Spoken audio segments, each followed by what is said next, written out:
Why is it the case that so many of us cave in to social pressure?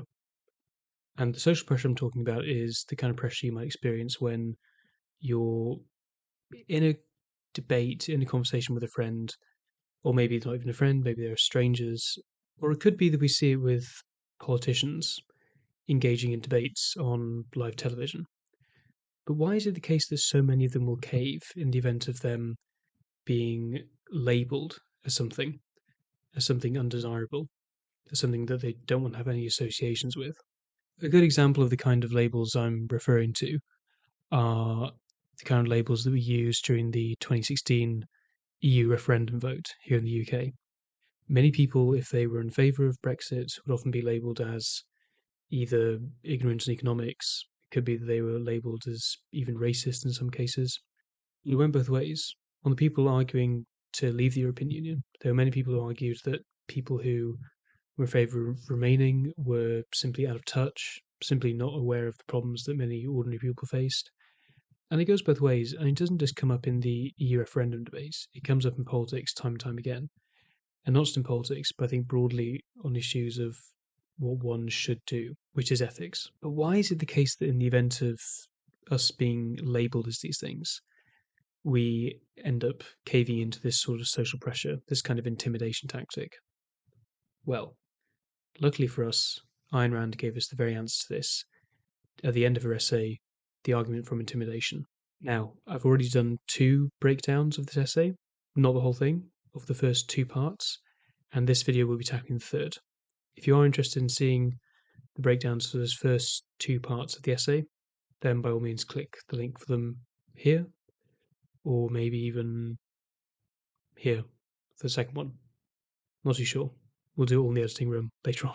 Rand argues at the end of this essay that a central thing that's at play when it comes to people caving into these sorts of tactics is the presence of moral self-doubt. And this is the very thing these people, these practitioners of this argument from intimidation fallacy, are preying on. They're preying on the fact that the people they're arguing with, the people they're labeling as these particular things, of these, members of undesirable groups, they're preying on the fact that they are not going to be very sure of themselves, specifically very sure of themselves when it comes to how they shape up ethically. But the issue of moral self-doubt isn't the only thing that comes into this. Far from it. They're also relying on the fact that many people are, as well as being morally not very sure of themselves, they're also relying on the fact that many people are actually going to want to not come across as bad to other people. I mean, in the event of someone being labelled as unethical, immoral, whatever sort of slanderous term you want, you will find that the majority of people aren't simply going to sit there and let that pass. And what Rand identifies in this essay is that many people will try and pander to other people's standards. So in the event of someone being labelled as bad, they're not just going to sit there and say, well, I disagree, or why is that the case?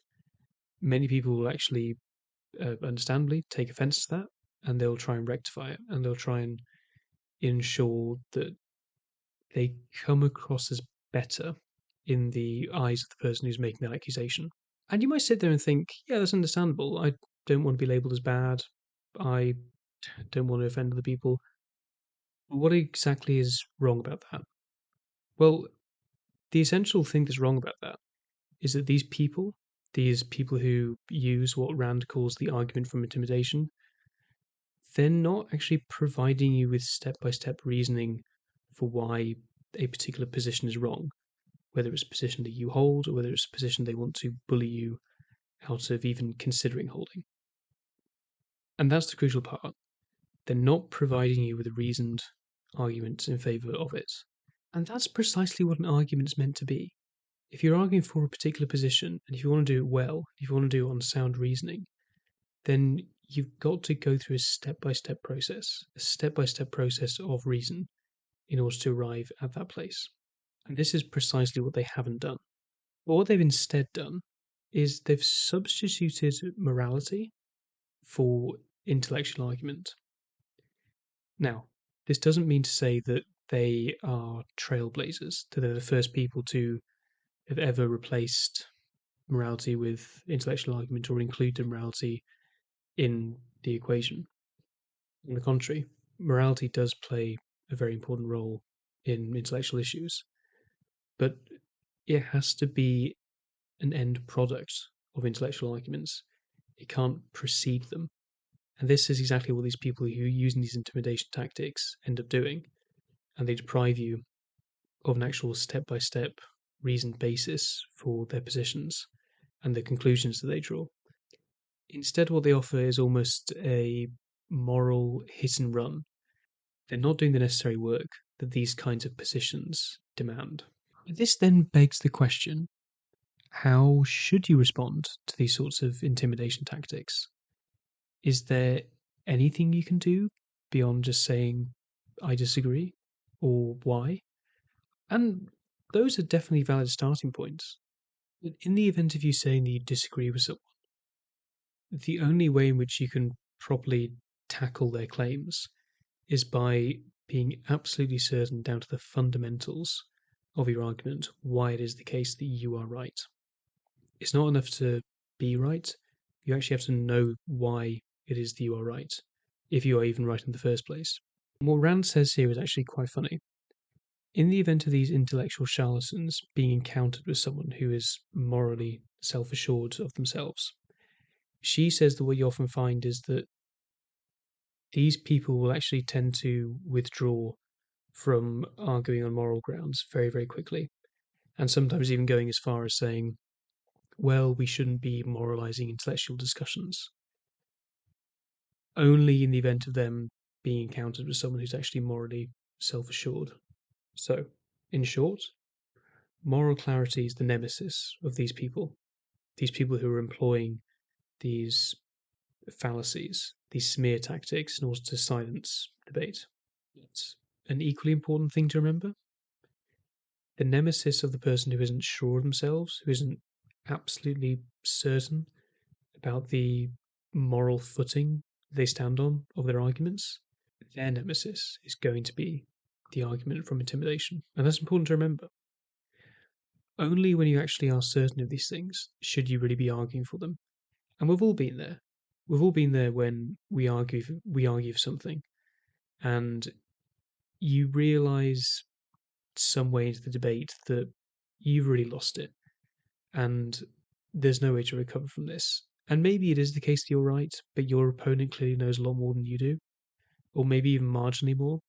But you're unable to keep up at this point, and you know that more knowledge is really needed, and you can feel the wheels coming off the bus very, very quickly.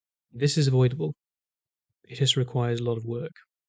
But this is all fine for me to say, but it's not the same as actually being given a concrete example of someone responding to this smear tactic.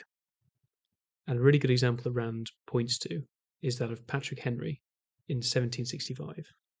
In the event of him arguing against the British king's right to override the laws of the colonies, he was accused of treason. Rather than simply caving in to the speaker and the many other people that would have been accusing him of treason and various other vices that would come along with that, he stood very firmly and said, if this be treason, make the most of it.